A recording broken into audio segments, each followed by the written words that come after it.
देखो, हम इस भगदड़ की दुनिया में इस तरह से फंस जाते हैं कि हम ज़िंदगी के सही मायने भूल जाते हैं।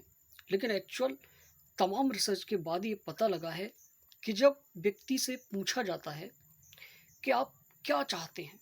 आप जो काम कर रहे हैं या करना चाहते हैं, आप उन्हें क्यों करना चाहते हैं? तो उनका अंतिम जो जवाब निकल कर आता है, वो ये कि खुश रहने के लिए। मतलब इस दुनिया में व्यक्ति जो कुछ करता है, वो सिर्फ़ और सिर्फ़ खुश रहने के लिए करता है, अच्छा महसूस करने के लिए करता है। उसका उद्देश्य होता है कि वो खुद को खुश रखे, इनडायरेक्टली। जबकि आप विचित्र विडंबना ये देखिए कि वो खुद को खुश रखने के लिए तमाम तरीके से दुखी होता रहता है।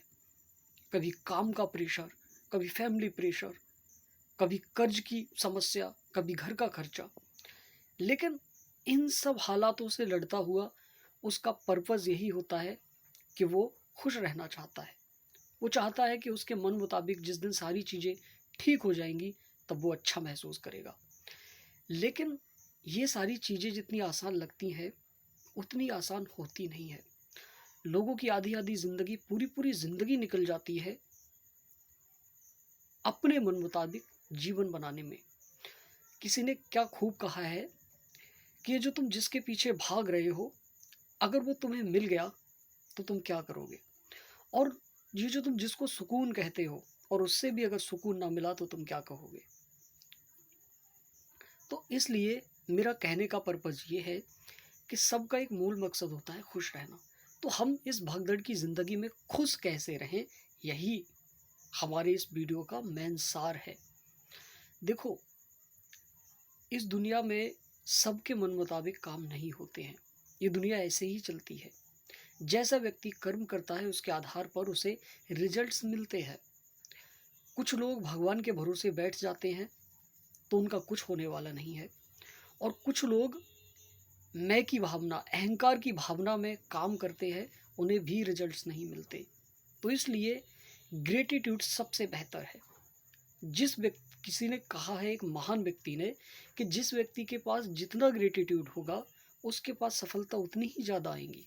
मतलब कि हर चीज़ के लिए उस परम शक्ति को और जितने आपके आस-पास के सहयोगी हैं, उन सबको धन्यवाद देना।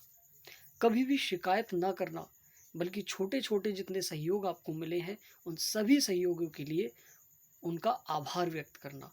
अगर आप ऐसा करते हैं, तो आप देखेंगे कि आपके जीवन में चमत्कार होने लगे, क्योंकि वहाँ आपका अहंकार की भावना खत्म हो जाएगी।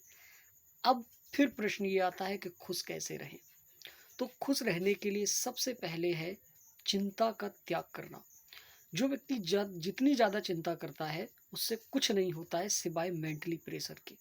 तो आपको चाहिए मेंटल पीस। तो सबसे पहले अगर कोई समस्याएँ हैं तो उनको लिखिए, लिखकर आधी समस्याएँ सॉल्व हो जाती हैं। अब ये देखिए कि इनमें से कितनी समस्याएँ आप हल कर सकते हैं, तो उन्हें हल करने में लग जाइए, ना कि सोचने में, उलझिए मत। फिर आप जिन समस्याओं को हल नहीं कर सकते, उन्हें परमात्मा पर छोड़ दीजिए। ज़बरदस्ती उनके पीछे पड़कर अपने मेंटल पीस को खराब मत करिए, अपनी शांति को बिगाड़िए मत। और यही सुकून का एक ज़रिया है। इसके अलावा आप मंदिर जैसी शांत जगहों पर जाकर मेडिटेशन कीजिए, मन शांत रहेगा। इसके अलावा आप जीवन की इन समस्याओं की चिंता करना छोड़ दीजिए, क्योंकि जीवन में कभी भी समस्याएँ खत्म होने वाली नहीं है, एक के बाद एक समस्या लगी रहती है। तो हमें इन समस्याओं के बीच ही खुश रहना है, और इसके लिए हमें क्या करना चाहिए? जो आपको अच्छा लगता है, वो करो, ये दुनिया तो कहती रहती है। इसके अलावा भी बहुत सारी चीज़ें हो सकती हैं आपकी मेंटल पीस के लिए। वीडियो लंबा हो जाएगा, आप कमेंट करेंगे तो नेक्स्ट वीडियो इस पर मैं फिर लेकर आऊँगा।